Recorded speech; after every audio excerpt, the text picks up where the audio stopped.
Hello dear students, स्वागत है आप सभी का किरोशा एकेडमी के इस ऑनलाइन यूट्यूब प्लेटफॉर्म पे। तो अगेन जेकेएसएसबी स्टाफ नर्स का आपका एग्जाम जो है 28 जून को है। बहुत कम टाइम आपके पास में बचा हुआ है, तो आई होप आपकी प्रिपरेशन काफी अच्छी चल रही होगी। थियोरी भी आपने पढ़ ली होगी, एमसीक्यू प्रैक्टिस भी आप कर रहे होंगे। ज्यादा से ज्यादा अब मॉक टेस्ट दीजिए ताकि आप अपने वीक एरिया पे काम कर सके। और ऐसे ही जेकेएसएसबी के पैटर्न के बेस पे मॉक टेस्ट अवेलेबल है किरोशा एकेडमी की ऐप पर, तो जाइए और टेस्ट दीजिए और अपने आप को एनालिसिस कीजिए। उसके लिए आप हमारे ऑफिशियल नंबर पे हमें कांटेक्ट कर सकते हैं। और ज्यादा से ज्यादा क्लास को भी शेयर करिएगा। और पिछली क्लासेस अगर आपने नहीं देखी है तो वो भी देख लीजिएगा। सारी क्लासेस आपके लिए बेनिफिट ही रहने वाली है। चलिए क्वेश्चन की तरफ बढ़ते हैं। पहला क्वेश्चन आपका आपके सामने है, which one of the following is recommended method of population based screening of cervical cancer under National Program for Prevention and Control of Non-Communicable Disease. Serology for antibody to HPV protein, pap smear, visual inspection with acetic acid या colposcopy. Answer करिएगा। बहुत important MCQ है। देखिए थोड़ा सा हटके लग रहा है आपको। नॉन कम्युनिकेबल डिजीज के कंट्रोल के लिए नेशनल प्रोग्राम बनाया गया था सर्वाइकल कैंसर के रिगार्डिंग। तो वहां पे पॉपुलेशन बेस्ड स्क्रीनिंग जो बताई गई थी वो कौन सी स्क्रीनिंग थी? आंसर करिएगा। क्या राइट आंसर रहेगा? Population based. ठीक है, तो देखिए यहाँ पे आप लोग जो पेप स्मीयर आपके दिमाग में तुरंत आ रहा होगा, तो ये तो हॉस्पिटल में हम परफॉर्म करते हैं स्क्रीनिंग टेस्ट, तो यहाँ पे पेप स्मीयर नहीं होगा, एचपीवी प्रोटीन भी नहीं होगा। यहाँ पे कॉल्पोस्कोपी स्क्रीनिंग टेस्ट जो सबसे मतलब कि फ्री ऑफ कॉस्ट है, बिल्कुल कोई चार्जेबल नहीं होता है। तो visual inspection with acetic acid, ये भी एक मेथड है सर्वाइकल कैंसर को पता करने का, पॉपुलेशन बेस्ड। ये इन्होंने बताया था इस प्रोग्राम के तहत। ठीक है, जो ये आप प्रोग्राम देख पा रहे हो एनपी के तहत, ये एसिटिक एसिड वाला जो मेथड है, इसमें क्या करते हैं, डाइल्यूट करते हैं एसिटिक एसिड, फिर सर्विक्स वाला जो एरिया होता है वहां पे इसको अप्लाई करते हैं। और अप्लाई करते ही थोड़ी देर के बाद में उसको आप असेस करोगे तो वहां पे सर्वाइकल के ऊपर आपको कैंसरियस, प्री कैंसरियस लीजन जो है अगर वहां पे पाए जाते हैं तो फिर फर्दर आगे टेस्ट इसके अंदर परफॉर्म होता है। तो यहाँ पे सी करेक्ट आंसर रहेगा। याद रखिएगा, काफी इंपॉर्टेंट है इस प्रोग्राम के तहत। बाकी पेप्सिमियर स्क्रीनिंग टेस्ट के अंदर आता है सर्वाइकल कैंसर के, लेकिन ये पॉपुलेशन बेस्ड इस प्रोग्राम के तहत ये answer. Next, all of the following are the part of an injection needle except. Answer करेगा। सारे निडल के पार्ट हैं एक को छोड़ के, कौन कौन से? वेरी गुड, और काफी इजी क्वेश्चन है, बेसिक फंडामेंटल का क्वेश्चन है। आंसर करिएगा। क्या राइट आंसर यहाँ पर आपका रहेगा? बेसिक क्वेश्चन है, काफी बेसिक है मेरे हिसाब से। तो देखिए यहाँ पे एक्सेप्ट पूछा गया है, तो बैरल, हब, शाफ्ट, लेकिन बेवल जो है वो इसका पार्ट नहीं होता है, निडल का पार्ट नहीं है, तो ये तीनों इसके पार्ट होते हैं। तो यहाँ पे कभी कभी ऐसा इजी क्वेश्चन भी आता है और हमें नहीं आता है तो गलत हो जाता है और बाद में रिग्रेट होता है, अरे यार इतना इजी और फर्स्ट ईयर का लेवल का क्वेश्चन और मेरे गलत हो गया। तो ऐसे क्वेश्चन भी थोड़ा सा पढ़िएगा, ऐसे क्वेश्चन कभी कभी एग्जाम में आते हैं और ये गलत हो जाते हैं क्योंकि हम इन पे ध्यान ही नहीं देते, सीधी सी बात है ना। चलिए, which one of the following complication of wound healing involve protrusion of the internal through an incision? Answer करिएगा। इंसिजन के थ्रू इंटरनल जो लेयर है, ठीक है, वो बाहर आ जाती है, तो उसको कौन सा क्या बोलेंगे? आंसर करिए। एवरीवन क्लास को ज्यादा से ज्यादा शेयर करिए और साथ में आंसर्स भी करना है आपको, ठीक है। तो देखिए यहाँ पे सिंपल सी चीज पूछ, क्या आप उसको हेमरेज बोलेंगे? कोई ब्लड वगैरह की बात नहीं है। अगर सिर्फ सूचर सेपरेट हो रहे हैं, ठीक है, यहाँ पे क्या आएगा? इफ सूचर सेपरेट, तब हमारा आंसर यहाँ पर क्या होगा? डेहिजन। तो यहाँ पे ये आंसर नहीं होगा। हीमोटोमा यानी किसी तरह का ब्लड का कोई ऐसे थक्का जम गया है, ऐसा कुछ भी नहीं बोला गया है, तो हीमेटोमा भी नहीं होगा। लेकिन एविजरेशन इसको बोलेंगे क्योंकि थ्रू एन इंसिजन से प्रोट्रूट बाहर आ गई है, तो उसको हम एविसरेशन बोलेंगे। काफी इंपॉर्टेंट क्वेश्चन है, कई बार एग्जाम में आया हुआ सवाल है, ठीक है। नेक्स्ट है, maximum amount of air that can exhaled after maximal inspiration is known as expiratory reserve volume, tidal volume, vital capacity, functional residual capacity. Answer करिएगा। क्या राइट आंसर रहेगा यहाँ पे एवरीवन? तो टाइडल वॉल्यूम 500 ml होता है, आपको पता है, और इसके अंदर जो नॉर्मल हम रेस्पिरेशन ले रहे हैं इसी वॉल्यूम को टाइडल वॉल्यूम बोलेंगे, तो ये तो होगा नहीं। Functional residual volume 1200 ml something होता है, और ये सांस लेने के बाद में भी, मतलब एक्सपिरेशन इंस्पिरेशन के बाद भी स्टिल लंग्स में जो प्रेजेंट होती है उसको रेजिडुअल वॉल्यूम बोलते हैं, तो ये भी नहीं होगा। एक्सपायरेटरी रिजर्व वॉल्यूम यानी कि हम एक्सपायरेटरी जो करते हैं उसके बाद में भी रहता है, ठीक है, उसको बोलेंगे तो नहीं। यहाँ पे वाइटल कैपेसिटी को बोला जाता है, जो maximum amount of air that can be exhaled after maximum inspiration, इसको हम वाइटल कैपेसिटी हम लोग बोलते हैं। 4600 समथिंग ये होता है, तो यहाँ पे टोटल लंग की कैपेसिटी जो रहती है वो 5 to 6 लीटर होती है। Which one of the following device deliver the highest oxygen concentration to a patient? कौन से डिवाइस से हम हाईएस्ट ऑक्सीजन कंसंट्रेशन दे सकते हैं? आंसर करिएगा। क्या राइट आंसर यहां पर रहेगा? एवरीवन सभी आंसर करना, क्लास को एक बार शेयर भी करना है और साथ में आंसर भी करना है, ठीक है।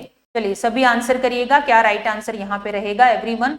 और हाँ, क्लास को एक बार शेयर करिएगा सभी बच्चे। मास्क के बारे में हमेशा या तो इमेज बेस्ड आता है या फिर नॉर्मल क्वेश्चन आता है, तो आंसर करिएगा क्या राइट आंसर यहां पर रहेगा। तो देखिए सबसे पहले यहाँ पे simple face mask, type of oxygen mask में सबसे पहला आता है सिंपल फेस मास्क, जो सिंपल ही आप लोग देखते हैं। इसमें ऑक्सीजन फ्लो जो रहता है लगभग 5 से 10 लीटर पर मिनट रहता है। कभी कभी फ्लो भी पूछते हैं, 5 से 10 लीटर पर मिनट यहाँ पर रहता है।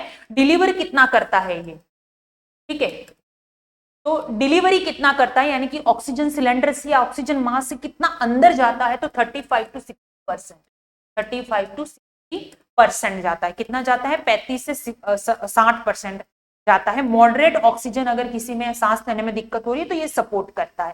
सेकंड होता है वेंचुरी मास्क, जो most concentrated and most accurate mask ये इसको हम बोलते हैं। प्रिसाइज लेवल पे ऑक्सीजन यहाँ पर देते हैं, जिसके अंदर टोटल आपके यहाँ पे मैं बता दूं, यहाँ पे लिखा हुआ नहीं है, वेंचुरी मास्क में लिख देती हूँ, ठीक है।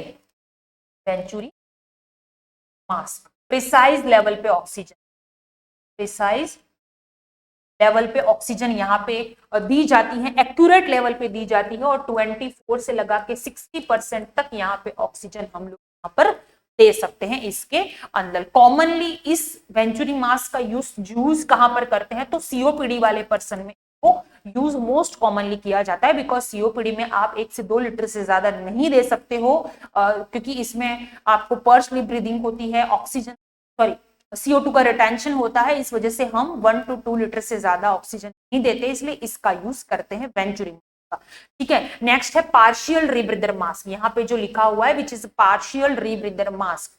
पार्शियल रीब्रीदर मास्क जो रहता है उसके अंदर एक रिजर्वायर बैग लगा हुआ होता है। इस तरीके से आपने बहुत पेशेंट के देखा होगा, तो रिजर्वायर बैग लगा होता है और पेशेंट रीब्रीथ कर सकता है। सम एक्सहेल्ड जो एयर है उसको वापस से रीब्रीथ करता है, और इसके अंदर ऑक्सीजन डिलीवरी जो होता है, ठीक है, ऑक्सीजन डिलीवरी कितना होता है, तो यहाँ पे 40 से 70% इसमें ऑक्सीजन डिलीवरी होता है O2, ठीक है, ये चीज याद रखिएगा। 40 to 70% इसमें होता है, और ऑक्सीजन का फ्लो कितना होता है, तो 6 to 10 लीटर पर मिनट। कितना होता है? 6 to 10 लीटर पर मिनट यहाँ पर ऑक्सीजन का फ्लो जो है वो देखने को मिलता है। नेक्स्ट है नॉन रीब्रीदर मास्क, आपने सुना होगा नॉन रीब्रीदर मास्क।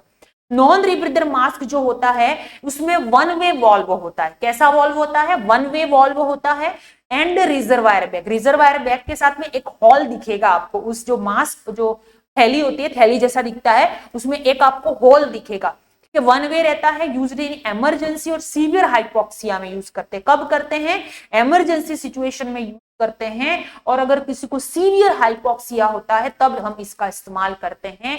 10 to 15 लीटर पर मिनट इसका फ्लो होता है, 10 to 15 लीटर पर मिनट इसका फ्लो होता है। और इसमें ऑक्सीजन डिलीवरी कितना होता है, तो इसमें डिलीवरी जो होता है 60 से 90% तक डिलीवरी होता है। कितना होता है ऑक्सीजन का? 60 से 90% तक ऑक्सीजन इसमें डिलीवर होता है। नेक्स्ट है फेस टेंट मास्क, जिस यहाँ पे लिखा हुआ है फेस टेंट, ठीक है। तो फेस टेंट मास्क जो होता है लूज फिटिंग मास्क होता है, बहुत ही लूज फिटिंग मास्क होता है ऐसे पेशेंट में। अब लूज फिटिंग किस में चाहिए? या तो बर्न हो गया है या कोई फेशियल का ट्रॉमा है, अगर तो लूज फिटिंग टाइट कर दोगे तो उसको पेन हो जाएगा, इसलिए कोई फेशियल की सर्जरी है, ऐसी कंडीशन में हम फेस टेंट का यूज करते हैं। ठीक है, तो ये याद रखिएगा। एक अदर ऑक्सीजन डिलीवरी सिस्टम भी होता है, नेजल प्रोंग्स जो लगाते हैं, आपने देखा होगा बहुत बार। हाई फ्लो नेजल कैन्यूला होता है, वो भी यूज करते हैं। ट्रेक्योस्टोमी मास्क भी यूज करते हैं। तो ये सारे मास्क इसमें जाते हैं। क्लियर है? बाकी जो वेंचुरी मास्क होता है, मोस्ट प्रिसाइज लेवल पे हम जो ऑक्सीजन यूज करते हैं उसको हम क्या बोलते हैं? वेंचुरी मास्क के नाम से जाना जाता है। क्लियर है? तो आई होप आपको समझ में आ रहा होगा। ये सारी चीजें जो है वो काफी ज्यादा इंपॉर्टेंट है आपके एग्जाम के पॉइंट ऑफ व्यू से। ठीक है, तो यहाँ पे पूछा गया है कि हाईएस्ट कंसेंट्रेशन, तो यहाँ पे 60 to 90% जो है वो नॉन रीब्रीदर मास्क के हम लोग देते हैं। बाकी का मैंने लिख दिया है, तो यहाँ पे बी करेक्ट आंसर रहेगा। नेक्स्ट है यहाँ पे इम्प्रॉपर और अनइथिकल कंडक्ट और unreasonable lake of skill come under. Improper, unethical conduct और अनरीजनेबल और लेक ऑफ स्किल, जिसके पास स्किल नहीं है वो किसके अंदर आएगा? आंसर करिएगा। लीगल एस्पेक्ट्स हैं ये, तो क्या करेक्ट आंसर रहेगा? आप सभी आंसर करिए। हाँ, तो देखिए यहाँ पे इम्प्रॉपर, अनइथिकल कंडक्ट, अनरीजनेबल और लेक ऑफ स्किल से काम करना, that is called malpractice, इसको बोलेंगे नेग्लिजेंस। नेग्लिजेंस का मतलब होता है लापरवाही। इसका मतलब ये होता है कि स्टैंडर्ड प्रोटोकॉल को फॉलो ना करना। केयर जब आप करते हो तब उसको, यानी कि रीजनेबल ये चीजें होती है, पेशेंट को हार्म होता है, इंजरी होती है, उसको हम नेग्लिजेंस यहाँ पर बोलते हैं। इस सिचुएशन को सिमिलर होता है कुछ, लेकिन कुछ डिफरेंस भी है इसके अंदर। पेशेंट को हार्म होता है, उसको हम नेग्लिजेंस बोलते हैं। बाकी लेक ऑफ स्किल, प्रॉपर नहीं, इंजेक्शन कैसे लगाना पता ही नहीं है, तो हम माल प्रैक्टिस यहाँ पर बोलेंगे। नेक्स्ट, लापरवाही का मतलब होता है पेशेंट को आईवी लगाना था और आईएम लगा दिया, that is called negligence. Mall practice यानी कि इंजेक्शन कैसे लगाना ये भी नहीं पता है, that is called malpractice. ठीक है, ये डिफरेंस है। नेक्स्ट है all of the following will cause erroneously high blood pressure BP reading except. Answer करिएगा, क्या करेक्ट आंसर रहेगा? Erroneously high blood pressure reading except, क्या करेक्ट आंसर यहाँ पर रहेगा? एवरीवन आंसर करिए और क्लास को एक बार सभी शेयर करेंगे। चलिए चलिए, तो देखिए ब्लड प्रेशर जब आप चेक करते हैं, एक्यूरेट ब्लड प्रेशर चेक करने के लिए एक्यूरेट बीपी कप बांधना आना चाहिए, प्रॉपर पोजीशनिंग होनी चाहिए, प्रॉपर टेक्निक आपको आना चाहिए। अदरवाइज अगर आपने उसको बहुत ही लूज बांधा हुआ है तो उसकी रीडिंग हाई आएगी। अगर आपने बहुत टाइट कर दिया है तो उसकी रीडिंग आपके लो आएगी। क्लियर है? तो ये चीजें आपको ध्यान में रखनी है। अगर ज्यादा आपने टू नैरो कर दिया है, ठीक है, छोटा कर दिया है अगर कप को, आप छोटा कप अगर यूज करते हैं, यानी कि बच्चों वाला कप बड़ों में यूज करोगे तो हाई बीपी आएगा। ठीक है, अगर बड़ों वाला कप बच्चों में यूज करोगे तो लो बीपी आएगा, क्योंकि लूज रहेगा। ठीक है, तो ये चीजें आपको ध्यान में रखनी है। तो यहाँ पे एक्सेप्ट का सवाल है, तो यहाँ पे correct and bladder cuff too narrow. ठीक है, patient arm is unsupported, patient arm is kept above the level of the heart. तो यहाँ पे सी जो है वो हमारा करेक्ट आंसर रहेगा कि all of the following will cause, यानी कि कारण हो सकते हैं कि हाई बीपी आ रही है एक को छोड़ के। ब्लड प्रेशर नैरो है, छोटा ब्लड प्रेशर का कफ जो यहाँ पे बांधते हैं, ठीक है, वो अगर आपने, जैसे कि बच्चों का है और आपने बड़ों में बांध दिया, ठीक है, तो ऐसी सिचुएशन में क्या हो सकता है, यहाँ पे फॉल्सली हाई बीपी आएगी। पेशेंट आर्म सपोर्टेड नहीं है, नीचे सपोर्ट नहीं रखा है, ऐसे ही आप खड़े खड़े बीपी ले रहे हो, तो दिस इज नॉट राइट। ठीक है, assessing BP immediately after smoking, यानी कि पेशेंट स्मोक कर रहा है उसके बाद आप ब्लड प्रेशर चेक करोगे तो बीपी हाई ही आएगा। ठीक है, तो लेकिन यहाँ पे पेशेंट के आर्म जो है उसको above the level of heart आपको रखना है हमेशा, उसके बाद बीपी चेक करनी है। तो एक्यूरेट टेक्निक होती है ये। यस, जेकेएसएसबी स्टाफ नेट की प्रिपरेशन कर रहे हो, course and test series both are available on किरोशा एकेडमी ऐप। तो अगर अभी तक आपने डाउनलोड नहीं किया है तो कर लीजिए और टेस्ट ज्यादा से ज्यादा दीजिए। अब आपके पास टाइम बहुत कम है, जो पढ़ना था आपने पढ़ लिया है, अब दोबारा से रिवाइज करने की या दोबारा से पढ़ने की कोशिश मत कीजिए। अब आप ज्यादा से ज्यादा एमसीक्यू प्रैक्टिस कीजिए ताकि आप अपने वीक एरिया पे काम कर सके। तो इस नंबर पे आप हमें कॉन्टेक्ट कर सकते हैं, लिंक आपको यहाँ से प्रोवाइड करवा दी जाएगी। नेक्स्ट है यहाँ पे the consistency with which an evaluation tool measure a given variable is referred as validity, reliability, objectivity या प्रेडिक्टेबिलिटी। आंसर करिएगा, क्या राइट आंसर यहाँ पर रहेगा? एवरीवन क्लास को शेयर करना है और साथ में आपको आंसर भी करना। एवरीवन चलिए आंसर करिए, क्या आंसर रहेगा? सभी आंसर करेंगे। तो देखिए यहाँ पे सिंपल सी चीज पूछी गई है कि फर्स्ट में इंपॉर्टेंट तो में रिलायबिलिटी और वैलिडिटी, क्योंकि हमेशा एग्जाम में आता है तो वैलिडिटी का मतलब होता है एक्यूरेसी ऑफ रिजल्ट, एक्यूरेसी और रिजल्ट में बहुत एक्यूरेसी होनी चाहिए, और रिलायबिलिटी का मतलब होता है कंसिस्टेंसी। ये दोनों वर्ड काफी इंपॉर्टेंट है और ये दो ही वर्ड आपको इसमें याद रखने। एक्यूरेसी ऑफ रिजल्ट इसके अंदर आएगा, वैलिडिटी, रिलायबिलिटी यानी कंसिस्टेंसी इसके अंदर आएगी। तो यहाँ पे यही पूछा गया, the consistency with which an evaluation tool measure to given variability, this is called reliability. तो यहाँ पे बी, अगर एक्यूरेसी होता तो वैलिडिटी आंसर होता। ये दोनों लाइनें याद रख लेना। नेक्स्ट है, which one of the following pair is not correctly match, इनमें से कौन सा पेयर जो है वो करेक्टली मैच नहीं हो रहा है। बहुत ही ज्यादा इजी क्वेश्चन है, आंसर करिएगा, और ऐसे क्वेश्चन एग्जाम में अब आ रहे हैं तो आपके भी आएंगे, ठीक है। यस, तो ईसीटी इलेक्ट्रो कन्वर्जन थेरेपी जो है वो सीवियर डिप्रेशन वाला पेशेंट जो होता है इसके अंदर हम लगाते हैं, बहुत ज्यादा इफेक्टिव होता है इसके अंदर, ठीक है। बाकी मेरी क्लास में मैं ईसीटी का कंप्लीट आपको पढ़ा चुकी हूँ, जिसने भी प्रीवियस क्लासेस नहीं देखिए, पिछला पढ़ा हुआ अगर आपको याद नहीं है ना तो फिर कोई फायदा नहीं है आगे बढ़ने से, ठीक है। इसलिए पिछला पढ़ाया हुआ एक बार आपको याद होना ही होना चाहिए। मैंने ईसीटी कंप्लीट आपको पढ़ाया है, आपको याद नहीं होगा लेकिन मुझे याद है क्योंकि मैंने पढ़ाया है। अगर आपने सीरियसली उसको पढ़ा है तो आपको भी वो चीजें सारी याद होंगी, नहीं पढ़ा है तो जाके एक बार पढ़ लीजिएगा, ठीक है। सीवियर डिप्रेशन करेक्ट चीज है। ईपीएस एक्स्ट्रा पैरामिडल सिम्टम में डिस्टोनिया होता है। एक्स्ट्रा पैरामिडल सिम्टम हैलोपेरिडोल का एक खतरनाक साइड इफेक्ट होता है। ड्रग काफी इफेक्टिव है, एंटीसाइकोटिक ड्रग है, टिपिकल एंटीसाइकोटिक, लेकिन इसके एक्स्ट्रा पैरामिडल सिम्टम जो होते हैं जो बहुत ही ज्यादा खतरनाक होते हैं, टार्डेट डिस्काइनेसिया, एकाथेसिया, डिस्टोनिया वगैरह आपको इसमें देखने को मिलता है। टोन जो होती है वो एबनॉर्मल हो जाती है। बाकी सब्लिमेशन डिफेंस मैकेनिज्म है, बिल्कुल राइट चीज है। लेकिन Sigmund Freud psychoanalytic theory दी थी, साइको एनालिटिक थियरी दी थी, ईडिगो सुपर ईगो पर्सनालिटी का बताया था, कॉन्शियसनेस बताया था, लेकिन हायरार्की नीड मॉडल जो था वो अब्राहम मास्लो ने बनाया था। अब्राहम मास्लो, ये भी हम पढ़ चुके हैं। Abraham Maslow, hierarchy need Abraham Maslow ने दिया था, ठीक है। उसकी अकॉर्डिंग टू सिचुएशन जो नीड है वो सारी मैंने आपको पढ़ा दी थी। Love and physiological need, love and belongingness, safety and security, self esteem, self actualization, bottom to top, ठीक है। तो सी करेक्ट आंसर यहाँ पर रहेगा। नेक्स्ट है, all of the following are feature of Gantt chart except, answer करिएगा क्या right answer रहेगा। कौन सा जांट चार्ट की विशेषता है एक्सेप्ट यानी कि एक को छोड़ के। पहली बार शायद सुना हो सकता है, पहले पढ़ा है तो बहुत अच्छी बात है, आंसर करिएगा। तो जांट चार्ट में आपको बता दूं एक मैनेजमेंट चार्ट है। ऐसा चार्ट है, मैनेजमेंट का एक चार्ट होता है जिसके अंदर आपको ड्यूरेशन यानी कि जो प्रोजेक्ट है, ठीक है, जो प्रोजेक्ट है उसका ड्यूरेशन,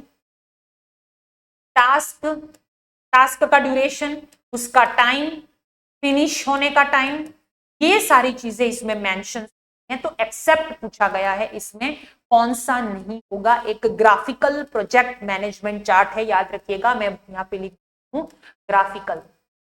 कभी एग्जाम में पूछे जांट चार्ट के बारे में, ग्राफिकल मैनेजमेंट चार्ट है ये, ठीक है ना। तो इसके कौन कौन से फीचर होंगे एक को छोड़ के, ये आपको पूछा गया है। तो देखिए, it is graphical illustrative of a schedule, सही बात है। It visual all activity of the project and total time of the project बताता है, बिल्कुल करना है इसमें। इट इज टाइम ओरिएंटेड, बिल्कुल टाइम ओरिएंटेड है इसमें, इसलिए इसमें टास्क का टाइम भी मेंशन करना होता है। लेकिन it represent each event in a circle drawn, नहीं, सी यहाँ पे इसका जो है वो फीचर नहीं है, बाकी सारे इसके फीचर है। बहुत इंपॉर्टेंट एमसीक्यू है, याद रखिएगा। नेक्स्ट है, which one of the following offer secondary level health services to a population of 80,000 in a hilly area and 1,20,000 in a plain area. Answer करेंगे क्या राइट आंसर यहाँ पर आपका रहने वाला है। सभी बच्चे आंसर करेंगे, क्या करेक्ट आंसर यहाँ पे रहेगा आपका एवरीवन। तो देखिए यहाँ पे अगर मैं बात करूं, सबसे पहले लिखा हुआ है सब सेंटर, ठीक है। तो सब सेंटर के प्लेन एरिया 3,000 से 5,000 पॉपुलेशन ये कवर करता है। कितनी कवर करता है? 3,000 से लगाकर 3,000 से लगा के 5,000 पॉपुलेशन ठीक है। तो 3000 से लगा के 5000 पॉपुलेशन ये तो कवर करता है। इसमें से 5000 पॉपुलेशन है वो प्लेन एरिया में कवर करता है और 3000 पॉपुलेशन ये हिली एरिया में कवर करता है। ठीक है, सब डिस्ट्रिक्ट हॉस्पिटल नहीं होगा। पीएचसी जो होता है, प्राइमरी हेल्थ केयर सेंटर के अंदर जो प्लेन एरिया होता है उसके अंदर 30,000 पॉपुलेशन को कवर करता है। कितना? 30,000 प्लेन एरिया में कवर करता है एंड 20,000 जो रहता है वो हिली एरिया में कवर करता है। याद रखिएगा, सब सेंटर जो होता है उसके अंदर 80,000 हिली area and 20,000 population, 1,20,000 in the plain area. सारी चीजें याद रखिएगा, यहाँ पे बहुत इंपॉर्टेंट है। आंगनवाड़ी 1000 पॉपुलेशन पे होती है। नेक्स्ट है emotional intelligence is all of the following. Emotional intelligence कौन सा होता है? एक को छोड़ के ये पूछा गया है तो आंसर करिएगा। क्या राइट आंसर यहाँ पर रहने वाला है? एवरीवन, सभी। तो देखिए यहाँ पे इमोशनल इंटेलिजेंस का मतलब ये होता है कि पेशेंट इमोशन को समझे, उसको मैनेज करना उसको आना चाहिए, प्लस सेल्फ मोटिवेटेड होना चाहिए पर्सन, तो ही इमोशनल स्टेबिलिटी उसकी दिखेगी। लेकिन अगर एबिलिटी टू सप्रेस, एंगर भी आएगा, ऑफ कोर्स इमोशन के अंदर एंगर भी आता है। ठीक है, तो एंगर भी इसके अंदर चीजें जो रहती हैं वो रहती है, लेकिन अगर उस चीज को वो सप्रेस कर रहा है तो ये इमोशनल इंटेलिजेंस के अंदर नहीं आता है। ठीक है, बाकी social skill, self motivated, one own emotion को मेंटेन करना, ये सारी चीजें इसके अंदर आती है। तो डी यहाँ पे हमारा करेक्ट आंसर बनेगा। ठीक है, तो आई होप आपको समझ में आ रहा होगा। यहाँ पे बहुत इंपॉर्टेंट एमसीक्यू जो है वो हम लोगों ने यहाँ पे कवर अप किए हैं, जो आपके प्रीवियस ईयर पेपर में आए हुए हैं। वो सारे एमसीक्यू, बहुत सारी क्लासेस अवेलेबल हैं, तो आप पढ़िए, देखिए। टाइम बहुत कम बचा है आपके पास में, आपके एग्जाम 28 जून को है। तो टेस्ट मैं तो यही कहूंगी एट द एंड अब सब पढ़ लिया आपने।